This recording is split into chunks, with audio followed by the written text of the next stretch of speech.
परमपूज्य काकासाहेब तोरपडे यांचे दिनांक 5 ऑगस्ट 1974 रोजी झालेले प्रवचन. विषय करुणाष्टक. विसरू कसा मी गुरुपादुकाला. विसरू कसा मी गुरुपादुकाला, विसरू कसा मी गुरुपादुकाला. तर या संबंध करुणाष्टकाचा आपल्याला दोन तऱ्हेने विचार करायचा आहे. समर्थाने जे विचार मांडलेले आहेत ते पूर्ण साक्षात्कार झालेल्या पुरुषाचे आहे आणि ते म्हणतात विसरू कसा मी गुरुपादुकाला. गुरुपादुकाला विसरणं मला शक्यच नाहीये.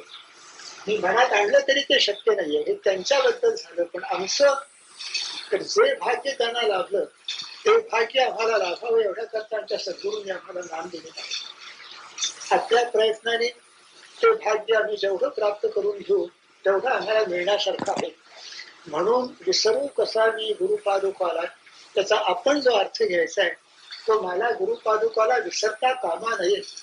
त्यांना विसरता येणं शक्य नाही, परंतु मी विसरता उपयोगी नाही. साधक आणि सिद्ध या दोघांची लक्षणं एकच असतात. समाजशास्त्रामध्ये असा नियम आहे की सिद्धाची लक्षणं ती साधकाची प्रयत्न साध्य साधन म्हणून सांगितलेली असतात. सिद्धाचं लक्षण काय, तर तो गुरुला विसरू शकत नाही. आमचं लक्षण काय की आम्हाला गुरुला विसरता कामा नये. भाऊसाहेब महाराजांनी एका पत्रात लिहिल्याप्रमाणे हा नरदेह पामक याला विस्मरण फार, म्हणून त्याला वर्षभर स्मरण द्यावं लागतं. त्याला चांगल्या गोष्टीचं परमार्थाचं विस्मरण, कारण त्याला वाईट गोष्टीचं म्हणजे मी माझं आणि प्रपंचाच्या गोष्टी असं स्मरण फार. दुसऱ्या कशाचं तरी विशेष स्मरण झाल्याशिवाय एक विस्मरण होत नाही. आम्हाला नको त्या गोष्टीचं स्मरण आहे आणि हवं त्या गोष्टीचं, त्यामुळे आपोआपच आम्हाला विस्मरण होत आहे. आपण सर्व हे जे घ्यायचं आता संबंध आता सांगणार आहे ते साधक या दृष्टीने आपण पाहायचं. समर्थांचं सिद्ध या दृष्टीने मी सांगत नाही, ते त्याच्यामध्ये आपोआप आलेलंच आहे. विसरू कसा मी गुरुपादुकाला, त्यांनी मला नाम दिलेलं आहे. ते नाम जर माझं सतत सुरू राहायचं असलं तर मला सद्गुरूचा विसर पडता कामा नये. सद्गुरू आणि नाम ही दोन्ही आपल्यामध्ये एकरूप झालेली आहे. यापैकी एकाच आपण स्मरण ठेवलं म्हणजे दुसऱ्याचं स्मरण आपोआप येतं. परंतु नामाचं स्मरण ठेवणं त्या मानाने कठीण सुरुवातीला. सद्गुरूंचं स्मरण ठेवणं त्या मानाने सोपं आहे. सद्गुरू देहधारी आहे, त्यांचे अनेक गुण आपल्याला माहिती आहेत, त्यांच्याबद्दल आपल्याला प्रेमादर आहे. तो प्रेमादर अजून नामाबद्दल उत्पन्न होणं शक्य नाहीये. नामाबद्दल जो प्रेमादर उत्पन्न होणार तो सद्गुरूंच्या प्रेमादरावरून उत्पन्न होणार. सद्गुरूंच्या बद्दलच जर आपल्याला प्रेम नाही, सद्गुरूंच्या बद्दल आपल्याला आदर नाही, त्यांना आपण सहजी विसरू शकलो तर त्यांनी दिलेल्या नामाबद्दल किती आदर वाटणार. एकदा मी आपल्या रामण्णाला विचारलं ते किती भाविक आहे, श्रद्धाळू आहेत आपल्याला माहिती आहे. रामण्णा, तुम्हाला नामाबद्दल काय वाटतं? ते म्हणाले बाबांनी दिलेलं नाम आहे असं मला वाटतं. असं आपल्याला वाटायला पाहिजे की माझ्या सद्गुरूंनी दिलेलं मला हे नाम आहे. विसरू कसा मी गुरुपादुकाला, याच्यामध्ये त्यांचं नुसतं स्मरण ठेवणं हे नाहीये. आपण असं म्हणू शकतो की आमच्याकडे सगळीकडे गुरुदेवांचे किंवा महाराजांचे फोटो लागलेले आहेत, माझ्या गळ्यात मी त्यांचं लॉकेट घातलेलं आहे, तेवढ्याने गुरूंचं स्मरण होत नाही. गुरूंचं स्मरण म्हणजे इतकं आपल्याला असायला पाहिजे तरच आपलं नामस्मरण व्यवस्थित होईल. आणि हे प्रत्येकाला आहे. अगदी ज्याने नुकतं नाम घेतलेलं आहे त्याच्यापासून नामस्मरणात पुढे गेलेलं आहे त्याला सुद्धा की या नामामुळे काय होऊ शकतं, या नामामुळे माझे सद्गुरू होऊ शकतात. सद्गुरूंच्या सारखं होता येतं. त्यांच्याबद्दल तर प्रेमादर आहे, त्यांच्यापेक्षा अधिक चांगलं असं काही मला होण्याची इच्छा नाहीये. मग ते जर मला व्हायचं असेल तर मला नामस्मरण केलं पाहिजे. इथपर्यंत सद्गुरूंची आपल्याला आठवण पाहिजे. त्यात हे आलं की जीवनात जे काही उच्चतम मिळवायचं आहे ते माझ्या सद्गुरूंनी मिळवलेलं आहे. त्यांनी दिलेल्या नामाने ते मला प्राप्त होईल असं सामर्थ्य त्यांच्या नामामध्ये आहे आणि कृपा करून ते त्यांनी मला नाम दिलेलं आहे. इतकी आठवण राहिली म्हणजे सद्गुरूंची आठवण राहिली, पण त्याच्याबरोबर नामाची आठवण आपोआपच राहिली. आता ते कशा करतायत, त्यांचे इतके आभार मानतायत, इतके उपकार त्यांचे का मानतायत? थोडक्यात मी सांगितलं की सद्गुरूंची आठवण कशा प्रकारची असली पाहिजे. या संबंध अष्टकात सद्गुरूंची आठवण कशा प्रकारची असली पाहिजे, कोणत्या कारणाने असली पाहिजे हे आलेलं आहे. आता सुरुवातीला आपण सुरुवातीपासून बोलू. ज्या संगतीनेच विराग झाला, मनोदरीचा जडभास गेला, साक्षात परात्मा मज भेट दिला. ज्या सद्गुरूंनी गोष्टी केल्या या त्यांच्या बाबतीत पूर्ण झालेल्या आहेत. आणि आमची श्रद्धा आहे की माझ्या बाबतीतही या गोष्टी होणार आहेत. दोन सारखं लक्षात ठेवायचं, त्यांचं पूर्णतेला गेलेलं आहे आणि मी त्या बाजूने वाटचाल करतो आहे. वाटचाल करताना कुणी त्याच्यापासून 100 मैल असेल, कुणी 50 मैल असेल, कुणी 25 मैल असेल, पण त्याच्यापासून तो दूर आहे. तर ज्या संगतीनेच विराग झाला, सद्गुरूंच्या संगतीने मला वैराग्य आलं. पूर्वी आम्हाला माहिती नव्हतं का मनुष्याने विरक्त असावं? हो, माहिती होतं, पण एवढंच माहिती होतं की माणसाने विशेष या गोष्टींच्या याच्यामध्ये पडू नये. मी विरक्त का असावं त्याचं खोल ज्ञान मला झालेलं नव्हतं. हे टाकायचं, विरक्त असायचं म्हणजे अगदी साध्या शब्दात मी माझं टाकायचं, यामध्ये सगळं आलं. मी माझं हे निरुपयोगी आहे, मी माझं याच्यामध्ये याच्या ताब्यामध्ये मला सापडायचं नाही. पण का? त्यामध्ये काय वाईट आहे?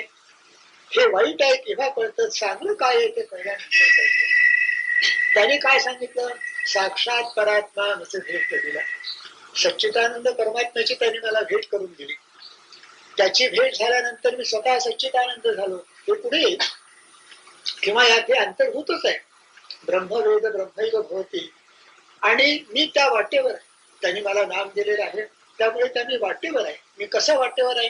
भाऊसाहेब महाराजांच्या तोंडी नेहमी असे वाक्य, आठवतो ब्रह्म नाठवतो भो ब्रह्म. जोपर्यंत आपल्याला नामाची आठवण आहे तोपर्यंत त्या क्षणाला, त्या क्षणाच्या सुद्धा अंश मात्र भागाला आपण ब्रह्मरूपच आहोत. ही जी महाराजांनी पुन्हा सांगितलेली वचन, एकनाथांच्या सारख्याने सांगितलेली वचन, याच्यावर खरी खरी श्रद्धा बसली पाहिजे. आपल्याला असं वाटतं मी मान घेतोय, माझ्या कितीतरी वाईट विचार आहेत, आठवतो ब्रह्म कसं असेल? हो, अगदी खरं आहे, त्यांनी सांगितलंय ना ते खरं आहे. प्रत्येक नामाला मी अणुमात्र ब्रह्म होत चाललेलो आहे. अशी जर आपली श्रद्धा वाढली तर नाम घेण्याची प्रवृत्ती आपली वाढेल की नाही? 5 नामं झाली तर तेवढे 5 कण ब्रह्मत्वाचे माझ्यामध्ये वाढले. एकनाथाने जर सांगितलंच आहे, पण भाऊसाहेब महाराजांनी आपल्या पत्रामधून लिहिलेलं आहे, प्रवचनामधून सांगत असत, जोपर्यंत तू नामामध्ये आहेस, जोपर्यंत नामाच्या पुढे आणखी जायचं, जोपर्यंत नादानुसंधानात आहे, जोपर्यंत स्वरूपानुसंधानात आहे, तोपर्यंत तू ब्रह्मरूप आहेस. त्यातून बाहेर पडलास म्हणजे तू भोरूप होतोस. त्यातून वैराग्य कसं उत्पन्न झालं की जर मला ब्रह्मरूप व्हायचं आहे, पुन्हा ब्रह्मरूप व्हायचं म्हणजे काय? तर नित्यानंद प्राप्त व्हायचं. नित्यानंद ज्याच्या ठिकाणी आहे ती अवस्था मला प्राप्त करून घ्यायची. ती अवस्था प्राप्त करून घेण्याकरता मला मी माझं सोडायचं आहे. या ठिकाणी वैराग्य खरं आलं. तोपर्यंत हे करू नको, हे चांगलं नाही, एवढंच काय ते होतं. हे का नाही? माझा हितसंबंध त्यामध्ये किती जोराने आला. तर नित्यानंद हा जो माझा जन्मसिद्ध हक्क आहे, मी जन्माला आलो तेव्हा ज्या अवस्थेमध्ये खरोखरी आहे, परंतु मी काही कारणाने मी माझं याच्यामुळे गमावून बसलेलो आहे, तो जर मला मिळवायचा असेल तर मला वैराग्य प्राप्त झालं पाहिजे. हे सद्गुरूंच्या संगतीनंतर कळलं. सद्गुरू म्हणजे वैराग्य का ठरलं? गुरुदेवांची प्रकृती इतकी वाईट असताना, काही काळपर्यंत सांपत्तिक स्थिती सुद्धा अत्यंत वाईट असताना, सगळ्या गोष्टीकडे दुर्लक्ष करून ते नामस्मरण करीत राहिले. का करीत राहिले? सद्गुरूंचं स्मरण असं राहायला पाहिजे. गुरुदेवांच्या आठवणी जेव्हा आपण ऐकतो त्यावेळेला त्या आठवणीतून आपण काय घ्यायचं, आपली श्रद्धा कशी वाढवायची, आपलं नामस्मरण कसं वाढवायचं. त्यावेळेला सुद्धा त्यांच्या नामस्मरणामध्ये कमतरता झाली नाही. इतकंच नव्हे तर अधिक जोराने त्यांचं नामस्मरण सुरू झालं. 1920 साली 20च्या शेवटी ते गुरुपदाचे अधिकारी झाले. 21 फेब्रुवारी मध्ये मी त्यांना भेटायला गेलो होतो. तेव्हा ते मला म्हणाले, गणपतराव, नेमाला बसून बसून मला बेडसोड झाली. नुसता चहा प्यायचा, खाणं नाही, बायको मरून गेलेली, आई मरून गेलेली, काळजी करणारं कोणी नाही, प्रकृतीच्या मुळे नोकरी करणं शक्य नाही म्हणून संपादित स्थिती डबघायची आलेली. अशा वेळेला इतकं त्यांनी नामस्मरण केलं की त्यांना नामस्मरण करून नामस्मरणाला बसून त्यांना बेडसोड झाले. बसायच्या जागी त्यांना खट उत्पन्न झाली. विसरू कसा मी गुरुपाद काला, असं त्यांनी साधन केलं. का त्यांनी साधन केलं? त्याच्यामुळे त्यांना परमानंद जो मिळाला, त्या परमानंदाला केलं. मलाही तेच मिळवायचं आहे, तेवढ्या करता सद्गुरूंनी मला दिलेलं आहे. मग त्यांचं जीवन मी विसरून कसं चालेल, त्यांना विसरून कसं चालेल, आणि त्यांना विसरलं नाही म्हणजे त्याच्याबरोबर नाही येईलच. जर आपण असं म्हटलं की सद्गुरूंचं मला स्मरण आहे पण नामाचं मात्र मला स्मरण नाही, तर सद्गुरूंचं खरं स्मरण आम्हाला नाही. विसरू कसा मी गुरुपाद काला, यावरून आपण इतका अर्थ घ्यायचा. कसं ज्या संगतीनेच विराग झाला, त्याच्या अगोदर आपण वाचलं होतं की मनुष्य वैराग्यशील असणं बरं, विषयासक्त असणं बरं नव्हे, त्याच्यापासून दुःख होतं ते निराळ. आणि या अवस्थेमध्ये की ज्या अवस्थेमध्ये मनुष्य नुसती भोतारी औषधं घेऊन पडून राहिला असता मृत्यूची वाट पाहत, त्या वेळेला त्यांनी इतकं साधन केलं की त्या गुरुपदाचे ते अधिकारी झाले. इतकं वैराग्य त्यांनी ज्याच्याकरता सहन केलं, हे सहनच करणं आहे सगळं, ते त्यांना मिळालेलं ते त्यांच्याकडून आम्हाला कळतं. एवढं नव्हे त्यांच्या जीवनात आपल्याला दिसतं. आनंदाने त्यावेळेला सुद्धा ते बेहोश होत असत. कित्येक वेळेला सोच वगैरे झालेली यावेळेला आनंद ज्या वेळेला होईल त्यावेळेला त्या आनंदाने ते बेहोश होत असत. त्या आनंदाकरता त्यांनी ते केलं. तो आनंद मला मिळणार आहे, तो आनंद त्यांच्या कृपेने मला मिळणार आहे. त्याच्याकरता वैराग्य हे आपोआप आलं. मी वैराग्य स्वीकारलं तर कोणावर उपकार करीत नाहीये, माझ्यावरच मी उपकार करतो. आणि वैराग्य मी धरलं नाही तर लोकांचाही मी नाश करीत नाही. लोकांचाही कदाचित थोडाफार होत असेल, पण मुख्य नाश माझा होतो.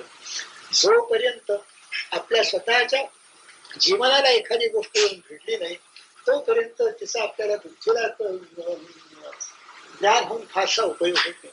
माझ्या जीवनाशी त्याचा काय संबंध आहे हे आपण पाहिलं पाहिजे.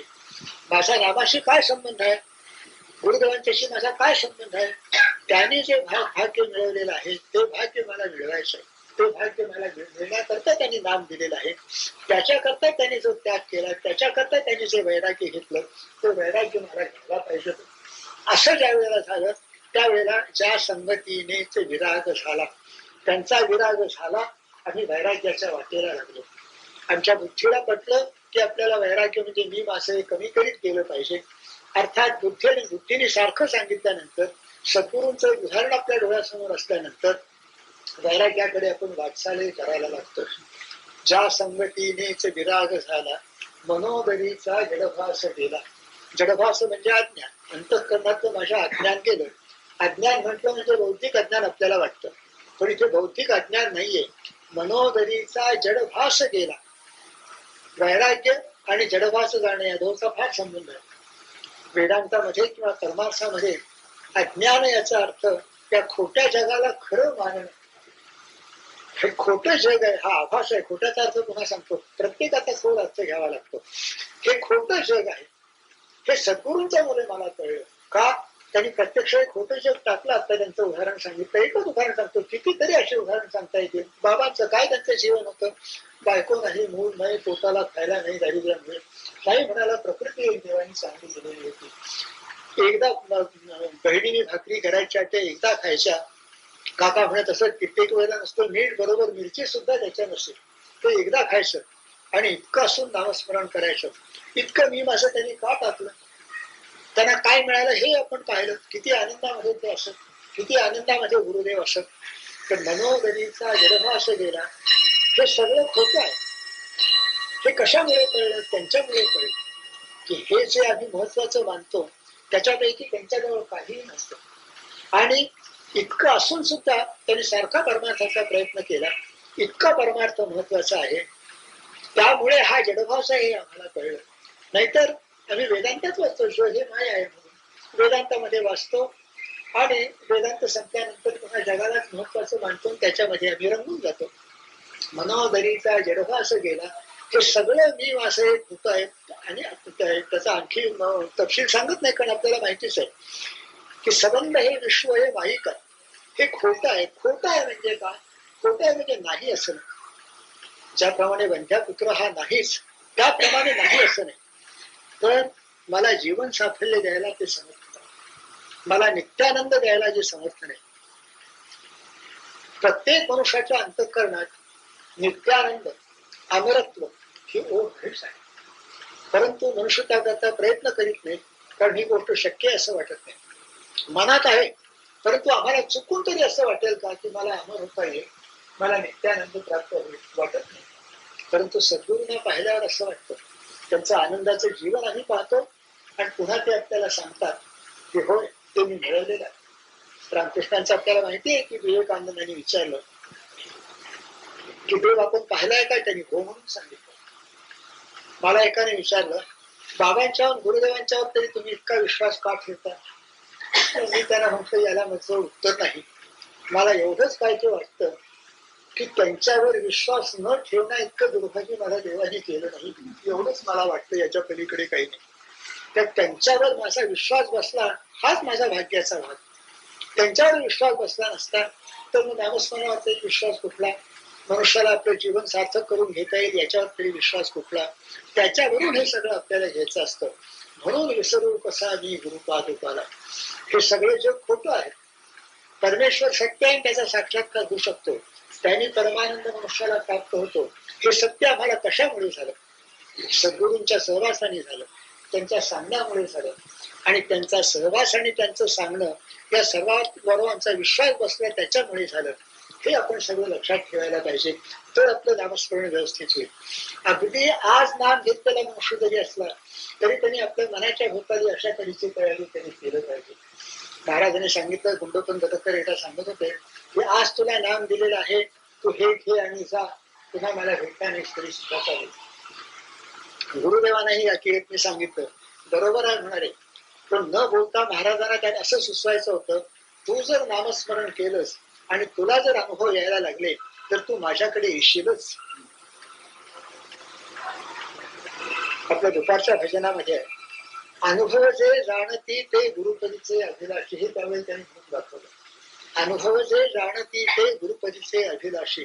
महाराजांच्याकडे कोणी पुष्कळ दिवस आलं नाही आणि कोणी म्हटलं तो पुष्कळ दिवस आला नाही म्हणजे महाराज म्हणत असेल नेमच करीत नसेल, मग तो इथे येतो कशाला?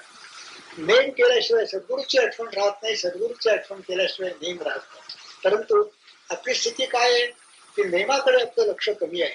मग त्या नेमाकडे लक्ष वाढवण्याकरता सद्गुरूचं मोठेपण हे सारखं आपल्या मनामध्ये ठरलं पाहिजे. आणि त्या मोठेपणाची भूमिका ही की जे जे मला हवंसं वाटतंय अर्थात उच्च गोष्टीपैकी ते सर्व सर्व माझ्या सद्गुरूंना मिळालेलं आहे आणि ते मला मिळण्याकरता त्यांनी नाम दिलेलं आहे. अशी त्यांच्याबद्दल जेव्हा आदर भक्ती राहील, असं त्यांचं स्मरण राहील, तेव्हा नामाला महत्व येऊन आपण नाम घ्यायला लागू. तात्विक भाग सांगायचा, पुष्कळांना असं वाटतं की तात्विक भाग सांगून काय करायचं आहे. तात्विक आपल्याला बुद्धी आहे, प्रत्येक गोष्ट बुद्धीच्या विवेकाने आपण ठरवतो. बुद्धीने देव कळत नाही ही गोष्ट खरी आहे, परंतु विवेक जर आपण केला नाही तर मी माझं यातून दूर व्हायचं आणि भक्तीकडे नामाकडे लक्ष द्यायचं हे कसं ठरणार? त्याची भूमिका ही सांगावीच लागते. हे तर आपल्याला मान्य आहे ना की नामावर श्रद्धा कशामुळे बसली? सद्गुरूंच्या मुळे बसली. ज्यांना सद्गुरू नसतील त्यांना इतर संतांच्यामुळे सद्गुरू बसली. तुम्ही ज्ञानेश्वरी वाचली असेल, तुम्ही रामदास वाचला असेल, तुम्ही तुकाराम वाचले असतील, त्यांच्यामुळे बसली. हरकत नाही, त्यांनी सद्गुरूंच्या ऐवजी या लोकांना सद्गुरूंच्या ठिकाणी मानावं आणि त्यांनी जे मिळवलं आहे ते मिळवण्याकरता मला त्यांनी नाम घ्यायला सांगितलेलं आहे. अशी जर आपल्या स्मरणामध्ये असेल तर आपलं नामस्मरण वाढेल. ज्या संगतीने विराग झाला, मनोदरीचा जडभास केला, साक्षात परात्मा मज दाखविला. हे सत्य आहे. परमात्माला एकाने विचारलं, नुकते आमच्याकडे येऊ लागलेले आहेत अलीकडे ग्रस्त की परमेश्वराचं दर्शन होतं. हो म्हटलं, परमेश्वराचं दर्शन होतं. तुमची अशी कल्पना असेल की देवळातला राम दिसतो, देवळातला कृष्ण दिसतो, असं दर्शन होत नाही. तो दिसणार नाही असं नाही, तोही दिसेल, परंतु अनंत रूपे अनंत विषय देखील आम्ही माये. ज्या वेळेला बाबा आणि गुरुदेव म्हणत असत अनंत रूपे अनंत विषय देखला आणि माये, त्यावेळेला त्याने तो देखलेला परमात्मा म्हणूनच ते बोलत असत. त्याच्यापेक्षा विशेष ज्या वेळेला तुळशी निडळी कोटीचंद्र प्रकाशे, कमल नयन हास्य बदन भासे, कृष्णा हाल काय रे, कृष्णा ढोल काय रे, घडिये घडिये गुज बोल काय रे, हा अभंग गुरुदेव आणि बाबा म्हणत असत. त्यावेळेला निश्चित खात्री होत असे की हे रूप त्यांच्या डोळ्यासमोर आहे, हे रूप त्यांनी पाहिलेलं आहे आणि त्याचं ते वर्णन करतायत. सोमपंतांनी एकदा गुरुदेवांना विचारलं की हा अभंग साक्षात्काराचा असेल नाही, तेव्हा ते म्हणाले तुम्हाला काय वाटतं? तेव्हा सोमपंत म्हणाले की वारकरी सांगतो आहे त्याला गवळण असं म्हणतात. गुरुदेव हसले, हो का म्हणाले. अर्थात आम्हाला त्यांच्याकडून माहिती होतं, बाबांच्याकडून माहिती होतं की हे अनुभव यांना आलेले आहेत, महाराजांना तर आलेले असणारच असणार. अशा तऱ्हेचे अनुभव आलेले आहेत. म्हणून साक्षात परात्मा मज दाखविला, समर्थांना दाखवला होता. आम्हाला ज्यांना थोडाफार अनुभव आहे त्यांना आम्हाला दाखवायला सुरुवात केलेली आहे. ज्यांना नाही त्यांना यातून तुम्हाला दिसेल त्यांचं आश्वासन आहे. जितकं तुम्ही करता तितकं ते वाढत जाईल असंही त्यांचं आश्वासन आहे. म्हणून विसरू कसा मी गुरुपादुकाला. आता आपण पहा, पहिल्या तिन्ही ओळी त्या एकमेकाला अगदी जोड वाढत जातं. त्या प्रमाणामध्ये परमेश्वराची भक्ती करून त्याचं दर्शन अधिक होऊ शकतं. जगाचं फोटो पण आपल्याला अधिक करतो. इथे दुसरा त्यांचा सिद्धांत आला की illumination is process not an event. हे दोन लक्षात ठेवण्यासारखे सिद्धांत आहेत. पण परमार्थातल्या सगळ्या गोष्टी एका क्षणात घडणार नाहीये, हळूहळू वाढत जाणाऱ्या प्रक्रिया आहे. म्हणजे त्याला उदाहरण द्यायचं म्हणजे परीक्षा पास होणं ही घटना आहे, परंतु विद्यार्जन ही प्रक्रिया ती मरेपर्यंत सुरूच असते, ती कधी पूर्ण होत नाही. मग आपण काय अर्थ घ्यायचा? तत्वज्ञानाचे सिद्धांत झाले. मी वैराग्य वाढवलं, वैराग्याची माझी स्थिती मी वाढवली, अशा तऱ्हेने मी जगलो की त्याच्यामध्ये यामध्ये मी आसक्त होत नाही, तर माझं नामस्मरण वाढेल. माझं नामस्मरण वाढलं म्हणजे मला देवाचा वाढता साक्षात्कार होईल. त्याच्यापासून या इतर गोष्टी कमी किमतीच्या आहेत. अधिक किमतीचं डोळ्याने पाहिलं म्हणजे प्रत्यक्ष अधिक किमतीचं डोळ्याने पाहिलं म्हणजे कमी किमतीची गोष्ट कमी किमतीचं हे कळायला लागतं. उपमान्याची गोष्ट आहे तशी की त्यांनी खरं दूध पाहिलंच नव्हतं, तेव्हा पीठ आणि पाणी आईने दिलेलं तो पीठ होता. परंतु एकदा खरं दूध पाहिल्यानंतर मग तो त्या पिठाला हात लाविना. तसं खरं दूध आम्ही प्यायलो, परमेश्वराच्या दर्शनाचा आम्हाला आनंद जर मिळाला तर त्यातून वैराग्यही आलं आणि पीठ पाण्याचं खोटं कोणतंही आम्हाला कळलं. यातलं जे वाढत जाईल ते दुसऱ्या दोघांना वाढेल. तेव्हा आमचं जीवन कसं पाहिजे? साधकाचे जीवन नामस्मरण वाढण्याकरता संबंध जीवनामध्ये नामस्मरणाला आणि सद्गुरूच्या स्मरणाला जे प्रतिकूल असेल, त्याच्यापासून आपल्याला दूर मिळणार असेल, त्यामध्ये आपण सहसा पडायचं नाही. हाच वैराग्याचा अर्थ. वैराग्य म्हणजे काय? लंगोटी लावून याच्या रानात जायचं आहे का? आणि तिथे जाऊन तरी काय वैराग्य थोडंसं झालं असं नाही. तर साधारण ज्या गोष्टीची सामान्यपणे आपल्याला आवड असते, ज्यामध्ये मन आपलं मी माझं याच्यामध्ये गुंतलेलं असतं, त्यामध्ये व्यवहाराच्या पेक्षा अधिक काळपर्यंत त्यामध्ये राहायचं नाही. आणि सद्गुरूच्या आणि परमार्थाच्या नामस्मरणाच्या जवळ जे असेल म्हणजे अशा लोकांची संगती, अशा तऱ्हेचं वाचन, सद्गुरूंच्या संबंधाने काही गोष्टी चालल्या असल्या तर त्या ऐकणं आणि प्रत्यक्ष नामस्मरण यामध्ये आपण अधिक राहायचं. हे सगळं करीत राहिलं म्हणजे सद्गुरूला आम्ही विसरलो नाही. आणि हे जर करीत राहिलो नाही तर सगळीकडे फोटो लावले, गळ्यामध्ये जरी लॉकेट लावलं तरी आम्ही त्यांना विसरलो. कारण एकमेकाला वाढवणारे नाहीत. अशा तऱ्हेचं आम्ही जीवन जर ठेवलं, एका ख्रिश्चन ग्रंथकाराने म्हटलेलं आहे की ध्यानाची वेळ आपण नामस्मरणाची म्हणू, नामस्मरणाची वेळ ही अत्यंत महत्वाची आहेच, परंतु नामस्मरणाच्या व्यतिरिक्त वेळेमध्ये मनुष्य काय करतो हे सुद्धा तितकंच महत्वाचं आहे. आपण अशी कल्पना करा की नामस्मरणाला बसवायच्या ऐवजी आपण जर एखादा अलीकडच्या अत्यंत पॉप्युलर अशा एखाद्या सिनेमाला जाऊन आलो तर नामस्मरणाच्या वेळेला डोळ्यासमोर काय येईल? कुणाला ठाऊक काय येईल ते, किंवा ठाऊक येईल काही येईल ते, कुणाला ठाऊक असं तरी कशाला. मग नामस्मरणाच्या अगोदर काहीतरी चांगलं वाचावं आणि ते सुद्धा चिंतनपूर्वक वाचावं की एकदा नामस्मरणाला बसलं तर जे आत्ता वाचलं तेच माझ्या मनामध्ये येईल. म्हणजे तत्वज्ञानात्मक असू नये, भावनात्मक असावं, देवाच्या प्रेमाबद्दल असावं, देवाच्या भक्तीबद्दल असावं, वैराग्याबद्दल असावं. म्हणजे नामस्मरणात सारखं म्हणजे याच्यावर मन राहत नाही, नामावर राहत नाही. पण नामापासून जर बाजूला गेलं तर अगोदर जे वाचलेलं आहे ते ताजं असल्यामुळे त्याच्यावर आपलं मन येईल. त्याचा साधकांनी फार उपयोग करून घेण्यासारखा आहे. आपल्यामध्ये महाराजांच्या तोंडी नेहमी एक वाक्य असेल, पुढे बाबा गुरुदेव सांगत असत, निर्विकल्पाशी कल्पावे, कल्पना मुळे स्वभावे. प्रत्येक साधकाने, नवा साधक असो जुना साधक असो, त्यांनी हे लक्षात ठेवायला पाहिजे की मन नामापासून फार दूर गेलं, याचा अर्थ मन नामापासून फार दूर गेलं ही एक नुसती उपमा आहे, एक नुसतं रूपक आहे. नामाच्या व्यतिरिक्त असे विचार येऊ लागले मनामध्ये की त्याचा देवाशी संबंध नाही, केवळ मी माझं आणि मी माझं सुद्धा खालच्या दर्जाचं आहे असे विचार येऊ लागले. आणि ते लक्षात आलं की देवासंबंधाने काहीतरी विचार करावा, एकदम नामावर मन येत नाही. पण त्यावेळेला आता जे आपण काही वाचलेलं असेल त्याची आठवण होते, दुसरं काहीतरी पाठ असेल परमार्थ त्याची आठवण करावी. सर्वात त्याला उत्तम उपाय म्हणजे पुन्हा सद्गुरूची आठवण करावी, ज्ञानेश्वर तुकारामांच्या सारख्या संतांची आठवण करावी की यांनी हे मला करायला सांगितलेलं आहे. थप्पड मारल्यासारखं तर तुझी नामावर ते लोचट आहे ते पुन्हा निघून करते, त्याला पुन्हा थप्पड मारून परत आणायचे. पण त्याला थप्पड म्हणजे ही आहे की पुन्हा सद्गुरूचं वर्णन कसं त्यांच्या स्वतःच्या त्यांनी आपल्याला शिकवण दिली आहे त्याचं आपण स्मरण करायचं, म्हणजे आपल्याला त्या बाजूला येता येतं. आता सांगितलं त्याप्रमाणे नामा व्यतिरिक्त आपलं जीवन कसं आहे इकडेही आपलं लक्ष पाहिजे. नाहीतर अतिशय उंच जायचं, तिथून एकदम खाली यायचं. गुरुदेव एकदा म्हणाले, महाराजांनी आपलं जीवनच असं आखलं होतं की धप्पट अशी खाली यायचं नाही. आता म्हटलं त्याप्रमाणे नेमातून उठल्याबरोबर जायचं सिनेमाला, असं करायचं नाही. महाराजांचं जीवन या दृष्टीने पाहण्यासारखं आहे. महाराजांचं सकाळी 3 तास नेम झाल्याबरोबर ते 100 ओव्या ज्ञानेश्वरीच्या वाचीत असत, 60 ओव्या दासबोधाच्या वाचीत असत, मनाचे 10 श्लोक वाचायचे, नंतर भजन करायचं. हळूहळू हळू किती उतरत आले ते बघा. मग प्रपंचातल्या काही गोष्टी इकडे तिकडे करायच्या. प्रपंच करायचा देशपांडे होते. त्यानंतर पुन्हा त्यांची जेवायच्या अगोदरची नेमाची वेळ द्यायची, म्हणजे पुन्हा नेमाला सुरुवात झाली. नेम झाल्यानंतर जरा काही विश्रांती घेतली वगैरे म्हणजे पुन्हा दुपारच्या नेमाची वेळ व्हायची. हे त्यांनी जे आदर्श म्हणून केलं ते आपण आपल्या प्रमाणात प्लॅन करायचं. ते अगोदर काहीतरी वाचून बसायचं, नेम झाल्याबरोबर काहीतरी वाचायचं, म्हणजे जाताना येताना इकडे तिकडे आपल्याला त्याचं स्मरण राहतं.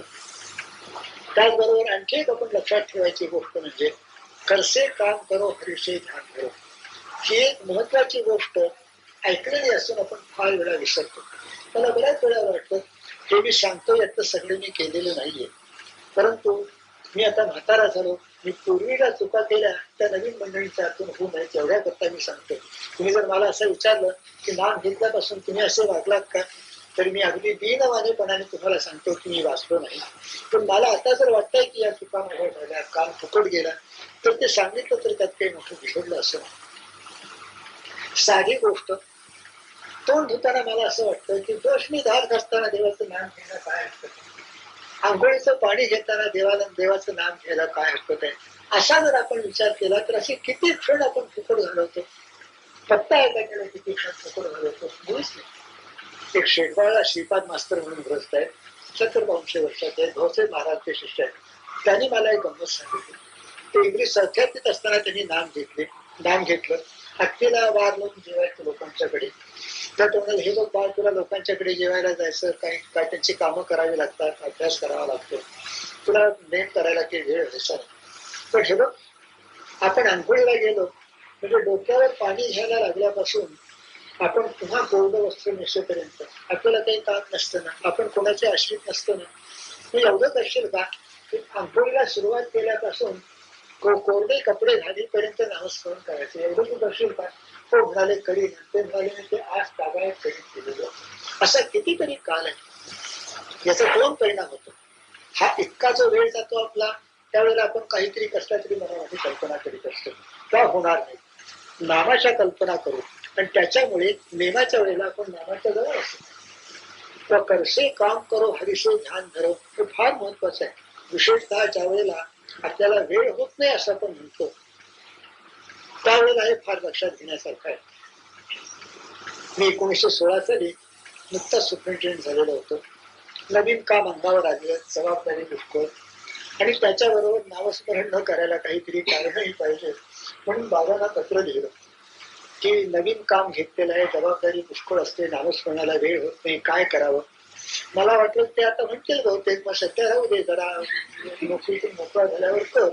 परंतु ती माणसं भारी कठीण असतात.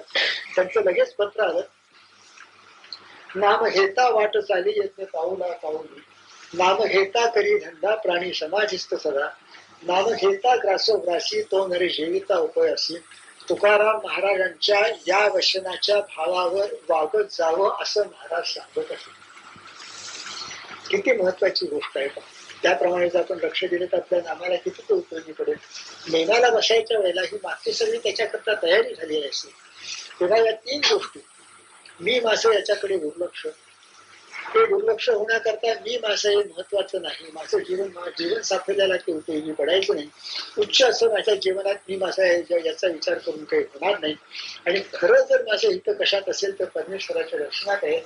या 3ही गोष्टी वाढत गेल्या, कोणची एक वाढत गेली तरी ती दुसऱ्या दोहोला वाढली, आणि ते एकमेकाला वाढली जातील, रेसिप्रोकल पॉझिशनिंग झालं, आणि अशा रीतीने ते वाढत जातील. जसं मगाशी सांगितल्याप्रमाणे it's a process not an event. ज्ञानेश्वरीच्या सगळ्या संतांनी हे सांगितलेलं आहे. पण गुरुदेवांनी जसं अलीकडच्या पद्धतीने अगदी वेगळ्या शब्दात सिद्धांत रूपाने सांगितलेलं आहे तसं सांगितलेलं आहे. ज्ञानेश्वरीच्या 12व्या अध्यायामध्ये अभ्यास योगेने तत्व मामिच्छातून धनंजय हे सांगताना ज्ञानेश्वरांनी सांगितलं तू रोज थोडं तरी माझं नामस्मरण करीत जा. अगदी नव्या माणसाकरता सांगितलं आहे ते. अथवा हे चित्त मनबुद्धी सहित मज माझी निष्ठंक न शकशी देव. सर्व सारखं माझ्याकडे तुला तुझं मन जर देता येत नसेल तरी वा तुले करी या आठा पहरा माझारी नेमके मोठके निमिष घरी देत जाईल. 8 पहऱ्यामध्ये निमिषभर दे. आता शब्दशः अर्थ करायचा नाही. काही वेळ दे. मग काय होईल? मग त्याच्यापासून तुला सुख होऊ लागेल. केवळ बसण्याचं सुद्धा सुख असतं. शांतीने बसण्याचं. पुढे मग तेज ना ज्यांचं आनंद तुझ्या अनुभव राहील तो झाला. पण किमान पक्ष आपल्याला शांतपणे बसायचं माहितीच नसतं. तो बसल्यानंतर समाधान वाटतं हे सुद्धा तुला सुख होईल. मगच यायचे का निमिख तेथेल माझे सुख तेथून आरोचक विषयी होईल. ऐसा भोगा आतून निघता मज माझी निघता हळूहळू पण सुद्धा नीची होशील. दोन्ही आलं. रेसिप्रोकल कॉझेशन आणि प्रोसेस नॉट अन इव्हेंट. जितकं नामस्मरण करशील तितकं सुख होईल. जितकं सुख होईल तितकं वैराग्य येईल. ज्या संगतीने विराग झाला. सुख होईल म्हणजे साक्षात परात्मा मज दाखविला. देवाचं दर्शन झाल्याशिवाय सुख कशाच होणार? ते झालं. आणि त्याच्याबरोबर विषयातून निघता जगाचं खोटे पण तुला कळेल. तुझ्या बुद्धीला जगाचं खोटे पण कळलं म्हणजे त्यातून तो बाहेर पडायला लागलास. एवढ्या करता विसरून ते आहे. गुरुदेवांनी पूर्णपणे हे अनुभवलेलं आहे. यातून हे गेलेले आहेत आणि मला त्यातून जायचं आहे. ही प्रत्येक नव्या साधकांनी मध्यम साधकांनी जरा पुढे गेलेल्या साधकांनी आपापल्या पद्धतीने मगाशी म्हटलं त्याप्रमाणे आणेवारीने हे घ्यायचं. त्यांचे 16 आणे आहेत. गुरुदेवांच्या भाषेत 15.5 आणे रामदासांचे आहेत. कारण कुणी पूर्णतेला जात नाही. 51 कशी सोनं 52 कशी सोनं इतका अंतर तरी ब्रह्म आणि ब्रह्म होणाऱ्यामध्ये असतो. ते आपण सोडून देऊ. परंतु रामदास 15.5 आणे आहेत. आपण 1 पैशापासून आपल्याला जितकं उचलता येईल तितकं ते घ्यावं. पहिली ओळ झाली. आता दुसरी. सद्योग पंथे घरी आणि येले अंगेची माते परब्रह्म केले अखंड तो ज्ञान रवी उदेला विसरू कसा मी गुरु पादुकार. हे सगळं रामदासांना झालं होतं. अर्थात त्यांच्या गुरुनाही झालेलं होतं.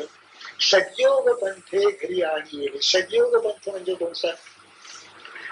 योग म्हणजे परमेश्वराला जोडणं. आपल्याला परमेश्वराला जोडणं हा योग. युज म्हणजे जोडणं. सद्योग सत जो परमेश्वर त्याला जोडणं.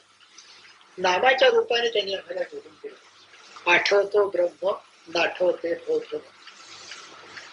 नाम हे काय करतं? गुरुदेव आणि सद्गुरू काय करतात ते म्हटलं होतं. सद्गुरू काय करतात म्हणजे नाम देतात. त्याच्यामध्ये काय होतं नामाने? ते आपल्याला देवाशी जोडून देतात. त्यांनी उपमा अशी दिलेली आहे की आपल्याला लांबचा कुठला तरी टेलिफोन कॉल करायचा असला तर आपण टेलिफोन एक्सचेंजला बोलावतो आणि त्यांना सांगतो दिल्ली 14,323. मग तो दिल्ली 14,323 ला तुम्हाला जोडून देतो आणि तो बाजूला होतो. हे शब्दच त्यांनी वापरले. तो तुम्हाला दिल्लीला जोडून देतो आणि तो बाजूला होतो आणि तुम्हाला त्या दिल्लीच्या नंबरशी बोलायला मोकळा करतो. त्याप्रमाणे देव तुम्हाला देवाशी जोडून देतो. आता तुम्हाला काय बोलायचं ते त्याच्याशी बोला. त्याचा तुमचा संबंध जोडून देतो. नामाच्या रूपाने त्याच्या आपला संबंध जोडून देतात. हे त्यांनी लिहिलेलं आहे. आणि दुसऱ्या एका खालतीमध्ये त्यांनी उपमा दिलेली होती बोलताना की ज्याप्रमाणे मातेच्या पोटातला गर्भ आणि माता याला जोडणारी नाळ असते त्याप्रमाणे नाम ही सद्गुरू आणि शिष्याला जोडणारी नाळ असं त्यांनी आम्हाला जोडून दिलंय. सद्योग पंथे घरी आणि येणे. त्यांनी आम्हाला आपल्या हातात धरून घरी नेलं नाही. खांद्यावर धरून नेलं नाही. आम्हाला तो रस्ता दाखवून दिला आणि त्या रस्त्याने दाखवून तू जा म्हणून सांगितलं. जायची पद्धत सांगितली. जोडून दिलं आम्हाला त्याच्याशी. आणि पुढे या बाजूने तू गेलास म्हणजे आपल्या घरी जाशील. आपल्या घरी जाशील म्हणजे आपलं मूळचं सच्चिदानंद तुम्हाला लागेल. परमेश्वरी काही ठिकाण नाहीये. परंतु जाणं म्हटलं म्हणजे जागा आहे. निज घर तुझी मूळची अवस्था आहे. निज घर हा शब्द वापरला म्हणजे त्याच्याबरोबर जाणं ही उपमा आणली. सद्योग बनते. खरा योग ज्या मार्गाने गेलं तर मनुष्य चुकणारच नाही. त्या नाममार्गाने त्यांनी मला घरी आणलं. कॉलेजमध्ये असताना गुरुदेवांनी एक अभंग सांगितला होता. सद्योग पंथे म्हणजे काय याचा अर्थ कळायला तो सांगला. लागले फळते राहिले पिकोनी जरी ते जतन होय देठी. लागले फळते राहिले पिकोनी जरी ते जतन होय देठी. नामेची सिद्धी नामेची सिद्धी व्यभिचार वृत्ती न पावता. घेतला पंथ तो पागवीर ठाया, जरी त्या आड तया नये काही.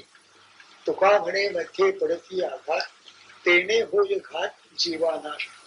नामेची सिद्धी तुम्हाला नाम सद्गुरूंनी दिलेलं आहे. ते नामस्मरण तुम्ही करीत राहिलात म्हणजे सिद्धी म्हणजे ब्रह्मप्राप्ती. सिद्धी म्हणजे रिद्धी सिद्धी नव्हे. रिद्धी सिद्धी त्या काय? रिद्धी सिद्धी तया करी आली गेली शेण करी, तो गुंतला असे अंतरी महासुखी. महासुखाची ज्याला इच्छा आहे तो रिद्धी सिद्धीच्या वाटेला जाणार नाही, आणि ते प्राप्त झाल्यावर त्या रिद्धी सिद्धी शून्य आहे. म्हणून सिद्धी म्हणजे ब्रह्मप्राप्ती. परमेश्वराचं नामस्मरण कर एवढंच पुरे. एक नामच पुरे. नाम वंदे सालदे कानडीमध्ये एक नाम तेवढं पुरे आहे. ते कसं? लागले फळते राहिले पिकोणे. आंब्याला मोहर आला आणि देठाला जर ते घट्ट राहिलं तर आंब्याचा मोहर अधिक 4 महिने पिकलेला असतो. पण जरी ते जतन होणे देठी, दृढ श्रद्धा पाहिजे. सद्गुरू दृढ श्रद्धा पाहिजे.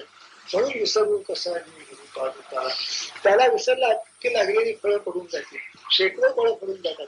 तुकारामाचं दुसऱ्या अभंगाच्या वेळेला गुरुदेवांनी सांगितलं होता, शब्द लक्षात नाही. त्याचा अर्थ असा आहे की कित्येक फळं लागतात वाऱ्याने पडून जातात, आणि कित्येक दुर्दैवी फळं आधीच सुद्धा पुसतात. आधी तरी सगळी फळं कुठे चांगली येतात, आधीपर्यंत पोचतात, पण तो आधीच जाऊन सुद्धा पुसतात. कारण काहीतरी त्यामध्ये सुख राहते, देठामध्ये सुख राहते. म्हणून घेतला पंथ तो पाववीर ठाया. बरोबर तुम्हाला रस्ता सांगितला, या रस्त्याने अशी या नकाशा करून दिला. त्या रस्त्याने तुम्ही गेलात तर ज्या ठिकाणी जायचंय तिथे पोहोचाल. कारण रस्ता सांगणारा त्यांनी नकाशे देणारा तो बरोबर शहाणा आहे. परंतु होतं काय? तुकामध्ये म्हणे मध्ये पडती आघात, तेने होय जीव नाश घात जीवानाश. मध्ये आघात पडतात. श्रद्धा नाहीशी होते.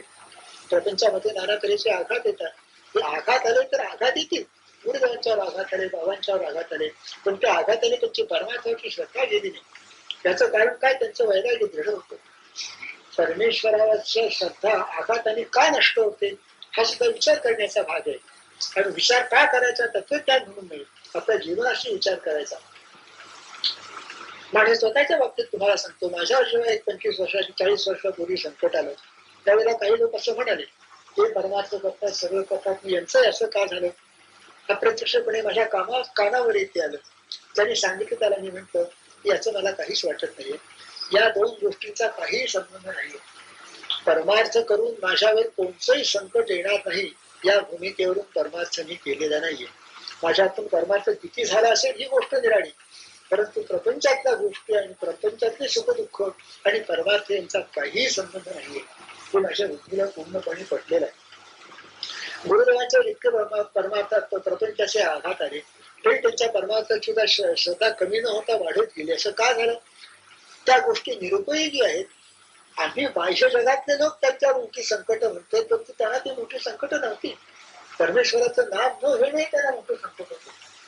कुठपर्यंत त्यांची वृत्ती गेलेली असते. मला एकदा ते म्हणाले, गणपतराव, साधकाच्या जीवनात असा एक काल येतो, हे नुसतं ऐकून ठेवायचं की परमार्थ करणं, नामस्मरण करणं हे पुण्य नाही, नामस्मरण न करणं हे पाप आहे. तुमच्या आमच्यामध्ये किती, त्यांच्या आपल्यामध्ये किती फरक झाला पहा. हे त्यांचे शब्द आहे.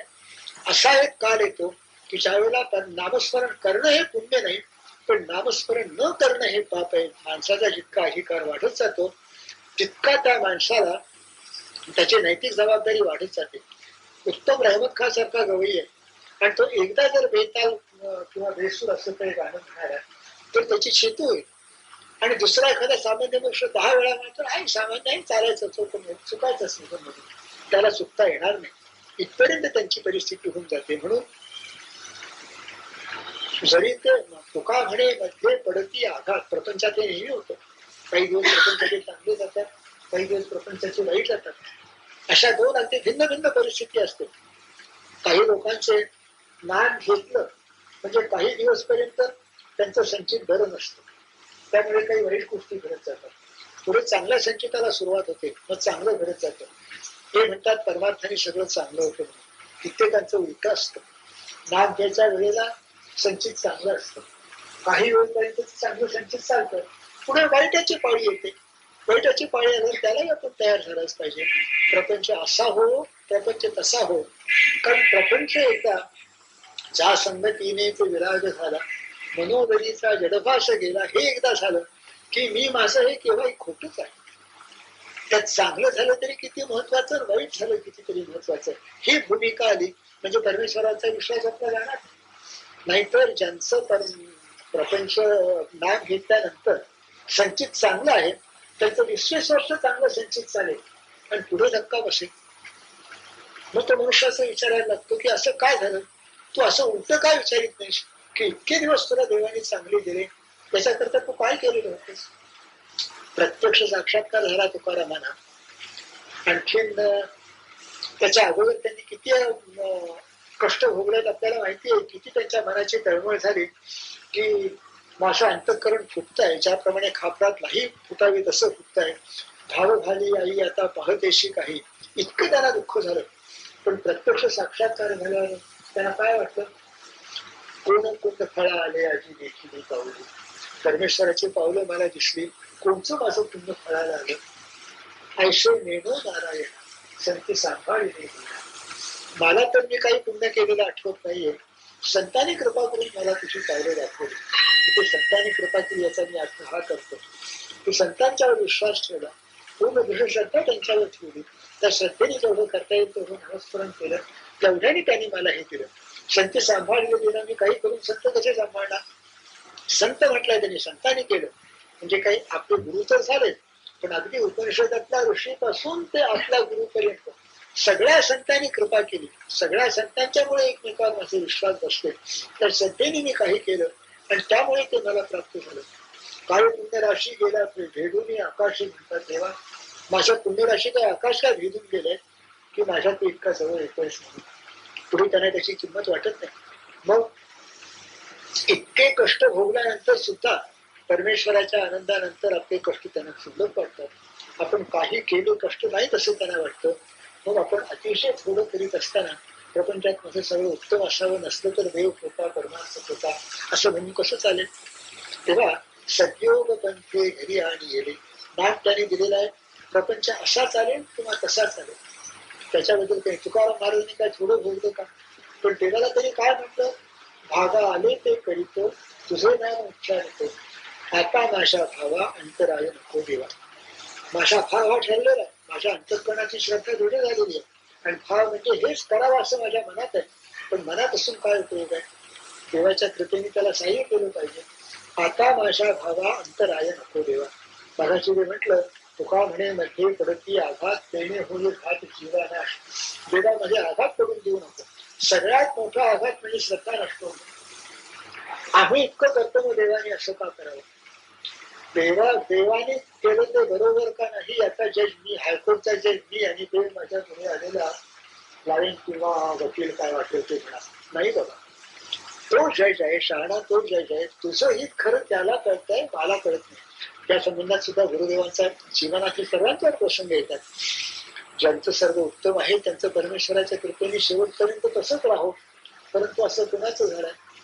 तेव्हा एक संस्कृत श्लोक वाचला, तो एक पंडित राजाला म्हणतो, कार्य बाबा माणसाचा राजा म्हणजे किती प्रसिद्ध, श्रीराम किती प्रसिद्ध, श्रीकृष्ण कृष्ण किती प्रसिद्ध, पण त्यांच्या बरोबर ते मेले त्यावेळेला पृथ्वी काही मेली नाही. ते पृथ्वी राजाची पत्नी असं म्हणतात.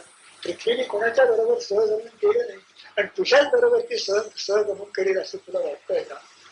तर प्रपंच आता माझ्या भावा अंतराय नको देवा, तुझ्या कृपेने अंतरायमध्ये येऊ देऊ नकोस, माझी श्रद्धा नष्ट होऊ देऊ नकोस. माझी श्रद्धा काय आहे, भागा आले ते करीतो तुझे नाम उच्चारितो. तुकारामाने हे म्हटलं तरी प्रत्येक साधकाने, नव्या साधकाने, जुन्या साधकाने हे मनात घट्ट करायचं आहे. माझं मुख्य काम म्हणजे परमेश्वराची भक्ती, परमेश्वराचं नामस्मरण आणि इतर गोष्टी मी त्या करतो, त्या एक प्रपंचामध्ये अवश्य आहेत म्हणून त्यांनी करतो. निमर्ती महाराजांचा आपल्या सांगणं आहे की परमार्थाला अवश्य तितका आणि अवश्य त्या उपयुक्त त्या पद्धतीने आपण परमार्थ करीत आहोत. आपल्याला एक नामस्मरण करायचं म्हणजे आपलं संबंध जीवन त्याच्या भूताली गुंतून घ्यावं लागतं. आपला संबंध जीवनाची श्रद्धा रामाच्या भूती गुंतून घ्यावी लागतो. त्यातला हा एक भाग आहे महत्वाचा की माझ्या जीवनातलं मुख्य कार्य नामस्मरण करणं. नामस्मरण हे साधन आणि प्रपंच हे साध्य नव्हे, तर प्रपंच हे साधन आणि नामस्मरण हे साध्य आहे. आपलं बरोबर नेमकं उलट होतं. आपण साध्याला साधन करतो, साधनाला साध्य करतो. प्रपंच हे साध्य आणि नामस्मरण आणि परमेश्वर हे साधन म्हटलं म्हणजे साध्याला धक्का लागायला वगैरे साधन निरुपयोगी ठरतं. तसं होता का नाही. अशा अगदी अंतःकरणामध्ये पक्क ठरलं पाहिजे की साध्य परमेश्वर आहे आणि प्रपंच हा साधन आहे. जसा प्रपंच असेल त्यातून मी मार्ग काढतो. समर्थाने म्हटल्याप्रमाणे प्रपंच आधीच नासता विवेके करावा नाही. प्रपंचामध्ये पूर्ण सौख्य, पूर्ण आनंद, पूर्ण यश कोणालाही मिळायचं नाही, कारण तो जाताच नाश्ता आहे. मग विवेके करावा नेटका. विवेके नेटका करायचा म्हणजे काय करायचं? ज्या परिस्थितीमध्ये आपल्याला देवाने ठेवलेलं आहे ती परिस्थिती नामाला अनुकूल करून घ्यायची. त्या परिस्थितीमध्ये माझं नाम कसं होईल हे आपण पाहत जायचं. म्हणजे आपण प्रपंच नाशका आहे तो चांगला केला. महाराजांनी शिवरामजी निंबर्गींना एक पत्र, शिवरामजी असेल किंवा दुसरे असतील त्यांचे, त्यांना एक पत्र लिहिलेलं आहे. त्यांनी त्यांना निरोप पाठवला होता की त्यांना तिथे वर्षासन मिळत असेल दिला.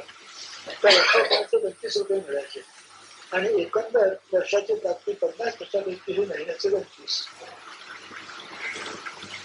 त्यावेळेला पहाटे 4 वाजल्यापासून रात्री 8 वाजेपर्यंत त्यांना काहीतरी काम असेल. त्या देवळात दुपारची, त्या देवळात काहीतरी, त्या देवळात काहीतरी, त्या देवळात काहीतरी. तर नामस्मरण करायला मला वेळ होत नाही म्हणून त्यांनी सांगितलं. त्याला महाराजांनी उत्तर पाठवलेलं आहे. आपण आपल्या पद्धतीने लक्षात घ्यायचं आहे ते की ज्या स्थितीत परमेश्वराने ठेवलेलं आहे त्या स्थितीमध्ये प्रवृत्ती मार्गाने आपलं कर्तव्य करून होईल तितका नेम नेम नेम असं पुरस्करण केलं पाहिजे. म्हणजे मग परमेश्वर आपल्याला अधिक चांगली संधी देईल. तुम्हाला या देवळातून त्या देवळात जायचं असतं ना, त्यावेळेला नामस्मरण करीत आहे त्या परिस्थितीमध्ये तुम्ही नामस्मरण करा, म्हणजे आणखी चांगली परिस्थिती आपल्या येईल. तर भागा आले ते करीतो तुझे नाम उच्चारितो, आता माझ्या देव भावा अंतराय नको देवा. जी परिस्थिती असेल ती मी नामाला अनुकूल करून घेईन. कारण नामस्मरण हे साध्य, अर्थात परमेश्वर प्राप्ती हे साध्य, त्याच्या अगोदर नामस्मरण हे साध्य आणि परमार्थ हे साधन या दृष्टीने आपण त्याच्याकडे पाहिलं पाहिजे. सद्योग कंठे क्रिया आणि येले. माझे सद्गुरू या नामस्मरणाने या गोष्टीला पोचलेले आहेत आणि मला त्या गोष्टीने ते पोचू शकतील एवढ्या करता त्यांनी मला नाम दिलेलं आहे. अशा श्रद्धेने ते करायचं हे आपलं काम. अंगेची माते परब्रह्म केले. पुन्हा तेच की यांनी मला साक्षात्कार होऊ लागेल, काही प्रमाणामध्ये आपल्याला होऊ लागलेला आहे. त्याच्यावरून आपली श्रद्धा वाढत गेली पाहिजे. गुरुदेव एकदा सहज बसलेले असताना म्हणा, 5-4 मंडळी होतो, जुने साधक होते, प्रत्येकाला थोडाफार अनुभव होता. आता म्हणाले तुम्ही मंडळी इथे बसलेली आहात, सगळ्यांना तुम्हाला अनुभव आहे, महाराजांनी सांगितलेलं इतकं खरं झालं, मग पुढच्या गोष्टीवर श्रद्धा का बसू? इतकं तर खरं झालेलं आहे तर आणखी श्रद्धा बसायला पाहिजे. बाबा तेच निराळ्या पद्धतीने म्हणाले, देवाने तुम्हाला भाकरी दिलेली आहे, आता साखरी तुमच्याकडून मागायला काय त्याला घेतली? भाकरी दिली नसती तर गोष्ट निराळी, पण देवाने भाकरी दिलेली आहे, आता साखरी तुम्ही करायला पाहिजे. श्रद्धा वाढवायचा प्रत्येक आपण उपाय केला पाहिजे, प्रत्येक संधी आपण घेतली पाहिजे. सद्योग पंथे घडी आणि अंगेची माते परब्रह्म केली, प्रपंच प्रचंड तो बोधरवी उदेला. बोधरवी म्हणजे भौतिक ज्ञान नाही, बोधरवी म्हणजे प्रत्यक्ष परमेश्वराचं दर्शन. त्यांना प्रचंड बोधरवी दिसेला, प्रत्यक्ष स्वरूप दर्शन की ज्याच्यामुळे मी ब्रह्म, सर्व काही ब्रह्म आहे हा अनुभव त्यांना आलेला असेल, इथपर्यंत त्यांना झालेला असेल. पण आम्हाला काहीतरी अनुभव आहे ना, काहीतरी बिंदू तरी आम्हाला दिसतो ना, काही झिणणी किणकिणी नाद आम्हाला येतो ना, यातूनच तो पुढे जायचं आहे ना. असं तुमच्या समर्थाने शंकराचार्यांनी सांगितलंय ना की तुला जो आनंद ऐकू येतो, तुला जे तेज रूप दिसतं त्याचं अनुसंधान नामाबरोबर कर. तर त्यांनी हे सगळं वाढत वाढत पुन्हा या रेसिप्रोकल कॉलिशन त्यांनी वाढत वाढत वाढत तू असा पूर्ण केला जाते. नामानुसंधान नमस्तुभ्य काम साधनम तत्वपदस्य जाने भगवत प्रसादात पवनेन सार्धम विधी येते विष्णुपदे मनोभी. नामाचं अनुसंधान करता करता करता ते इतकं वाढेल, त्याचा आनंद इतका वाढेल की त्याच्यामध्ये मी आणि माझं याचा विसर पडेल, असं त्यांनी आपल्याला आश्वासन दिलेलं आहे. असंच आश्वासन महाराजांनी दिलेलं आहे. शंभूराव महाराज एकदा म्हणाले, नेम करीत असताना एक अवस्था अशी येते की त्यामध्ये देव नाही, भक्त नाही, गुरु नाही, शिष्य नाही, एक केवळ आनंद असतो. अर्थात या आनंदामध्ये सगळं विसरून गेलेलं असतं, आनंद मात्र असतो. अशी अवस्था त्यांना आलेली त्यांनी सांगितलेली आहे. त्याच्यावर म्हणजे सगळं रसायला पाहिजे की आम्ही गेलो तर आम्हालाही याच्यापासून अशा तऱ्हेचा आनंद होईल. हे सगळं लक्षात ठेवून विसरू कसा मी गुरु पादुकाला, त्या सगळ्याच्या सकट गुरुदेव गुरुचं माझ्या मी स्मरण ठेवी. ते ठेवलं म्हणजे माझं नामस्मरण होईल. आणि जे भाग्य त्यांना प्राप्त झालं, जे भाग्य मला प्राप्त व्हावं म्हणून त्यांनी नाम दिलेलं आहे, ते माझ्या हातून होईल. चराचरी व्यापकता जयाची, अखंड भेटी मजला तयाची, परमपदी संगम पूर्ण झाला, विसरू कसा मी गुरु पादुकाला. हे पुन्हा ते जरा तत्वज्ञानातला भाग आला. हे त्यांना प्राप्त झालेलं आहे. मलाही हे एक दिवस होणार आहे, तेव्हा आपण ते सोडून देऊ. कारण मागं सांगितलंय तेच पुन्हा सांगायचंय. जो सर्वदा गुप्त जनात वागे, प्रपन्न भक्ता निजबोध सांगे. जो सर्वदा गुप्त जनात वागे, हे आपण लक्षात घेण्यासारखं आहे. आमचे सद्गुरु गुप्त होते का? कितीतरी लोकांची गुरुदेवांची ओळख असेल, कॉलेजचे प्रोफेसर म्हणून, अत्यंत विद्वान म्हणून, परंतु ते गुप्तच होते. ते गुप्तच होते. त्यांना प्रोफेसर रानडे माहिती होते, त्यांना तत्वज्ञ रानडे माहिती होते, त्यांना सज्जन रानडे माहिती होते, परंतु त्यांना ईश्वर स्वरूप झालेले रानडे माहिती होते नव्हते. गुप्तरूप म्हणजे गुरु, गुप्तरूप म्हणजे गुरु, हे जे रानड्यांचं रूप होतं, ते जे गुरुदेवांचं रूप होतं, ते त्यांना माहिती नव्हतं. आम्हाला गुरुदेव माहिती आहे, परंतु आमच्यापासून अजून 9 दशांश ते गुप्तच आहे. 1 दशांश जेवढा आम्हाला अनुभव आहे तेवढे आम्हाला ते कळले, पुढचे कळले नाही, परंतु आम्हाला कळू लागले. जो सर्वदा गुप्त जनात वागे, त्याचा अर्थ काय नाही तर म्हणू शकतो की तो असा डिटेक्टिव्ह सारखा गुप्त फिरत असतो. नाहीच नाही, तो एवढाच असतो, सगळ्यांच्याकडे फिरत असतो. मी एकदा सहज एका ग्रस्ताना म्हटलं की कॉलेजमध्ये गुरुदेवांची गाठ पडली, हे माझं मी भाग्य समजतो. तर ते मला म्हणाले, तुमच्या बरोबर आणखी 300 मुलांची त्यांची गाठ पडली होती. त्या 300 पैकी 13 मुलं काही या बाजूला आलेली नाही. 5-7-8 जण असतील करायचं. बाकीचा ना जो सर्वदा गुप्त जनात वागे. त्यावेळेला आम्हालाही त्यांना समजून घ्यायची शक्ती नव्हती. मगाशी म्हटलं त्याप्रमाणे काहीतरी भाग्य होतं. म्हणून हा अत्यंत थोर पुरुष आहे, हे सांगतील त्याप्रमाणे आपण वागावं, त्यांच्या एकंदर आदेशाप्रमाणे आपण चालायचा प्रयत्न करावा, अशी मनामध्ये योगायोगाने बुद्धी झाली. म्हणून आम्ही या मार्गाला लागतो. जो सर्वदा गुप्त जनात वागे. आम्हाला ज्ञान मिळालं, आम्ही त्यांच्याजवळ राहिलो, पुष्कळ गोष्टी त्यांच्या ऐकल्या, तरी अजून आम्हाला गुप्तच ऐकतो. ते पूर्ण कोणाला समजले होते? बाबांना समजले होते, महाराजांना समजले होते. बाकीच्यांना ते गुप्त आहेत, आधी त्यांना प्रगट करून घ्यायचे. गुरु आणि शिष्य यांचा संबंध कसा आहे? समर्थाने शेवटी सांगितल्याप्रमाणे पूर्ण साक्षात्कारानंतर, स्वरूप साक्षात्कारानंतर गुरु शिष्य एक झाले, अनुभव गुरुला. ज्या वेळेला सर्वंख वेदम ब्रह्म ही अवस्था जी गुरुला आली, तीच गुरुला शिष्याला आली, म्हणजे दोघं जण एक झाले. त्यावेळेला त्यांना गुरु खरे समजले, तोपर्यंत समजले नाही. परंतु आम्हाला गुरु समजायच्या मार्गाला आम्ही लागलेलो आहोत आणि आम्हाला त्यांना आणखी समजून घ्यायचे, कारण त्यांना समजून घेण्यामध्ये आमचं जीवन सार्थक आहे. त्यांना समजून घेणं म्हणजे आपल्याला अधिक साक्षात्कार होणं. जितका आपल्याला साक्षात्कार होईल तितके आपल्याला अधिक ते समजू लागतील. एकदा गुरुदेवांना काय अनुभव येतो याचा संबंधाने महाराजांनी त्यांना प्रश्न विचारला, यांनी उत्तर दिली. त्यांचे प्रश्न असेच आपले संकेत रूपाने होते. तर महाराज म्हणाले, गुरुदेव सांगत होते, आता आम्ही बोललो की इतरांना तुम्हाला काय, त्याला आणि एक मला, इतरांना ते गुप्त शिकते. महाराजही गुप्त होते, गुरुदेवही गुप्त होते. म्हणून जो सर्वदा गुप्त जनात वागे, गुप्त जनात वागे, प्रपन्न भक्ता निजबोध सांगे. निजबोध त्याला चोरून ठेवायचं आहे का? शरण येण्याचंच काय कारण? शरण कुणी आला नाही तरी का करू नये? एक आमचे स्नेही म्हणाले की तरुण मुलांना शरणागतीचा शब्द सांगितला म्हणजे ते अगदी असे उसळ म्हणतात, आणि शरण काय म्हणून जायचं?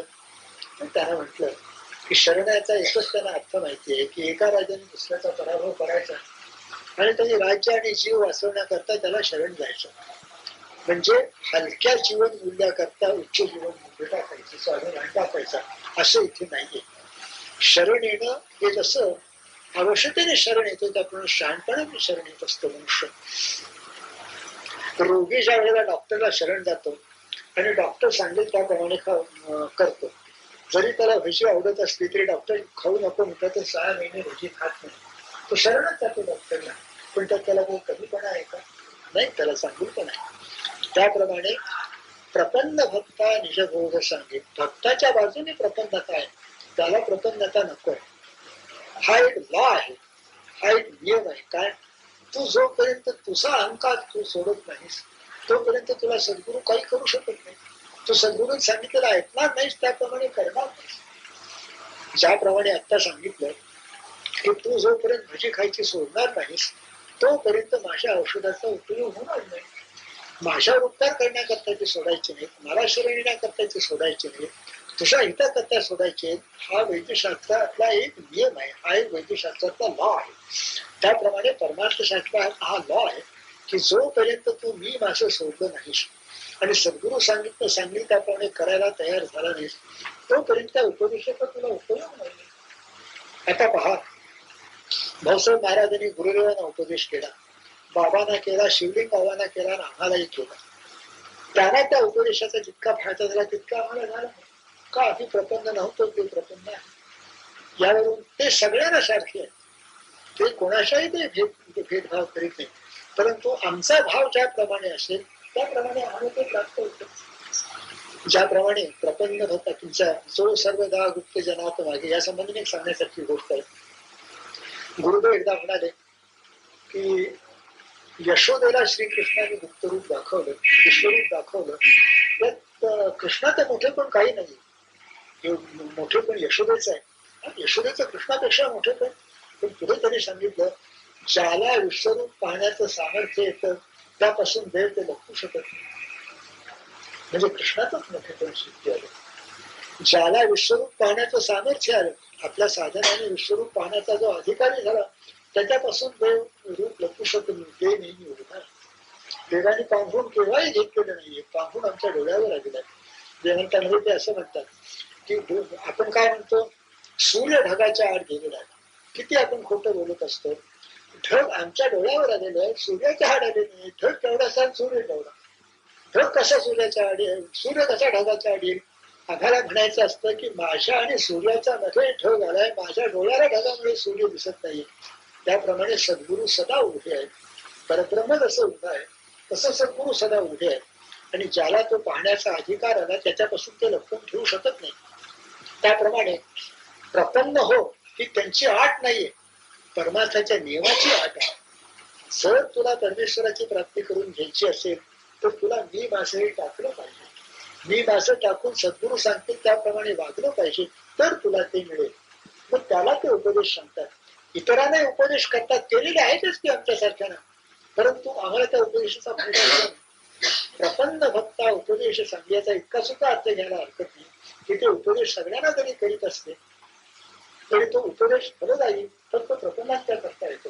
कारण मी माझं टाकणं हे मुख्य कर्तव्य आहे. मी माझे आठवणं, विसरले जाचे अंत करणं, तो जे संन्यासी जाणं निरंतर, हे परमार्थाची प्रक्रिया आहे. मी माझं विसरायचं त्याला संन्यासी म्हणजे ज्ञानी असं म्हणायचं. ज्या संगतीनेच विराग झाला, मनोदरीचा जडभास गेला, साक्षात परात्मा मज भेटविला, विसरू कसा मी गुरुपादुकाला,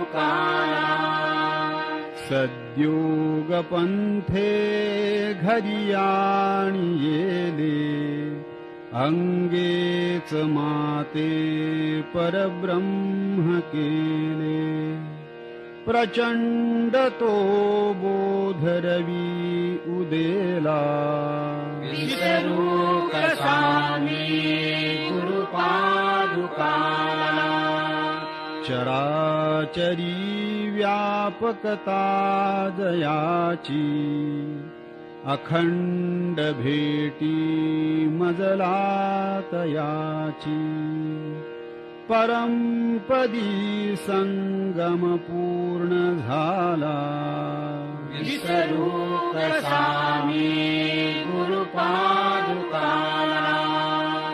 जो सर्वदा गुप्त जनात वागे प्रपन्न भक्ता निजबोध सांगे सद्भक्ती भावा करिता भुकेला विसरू कसा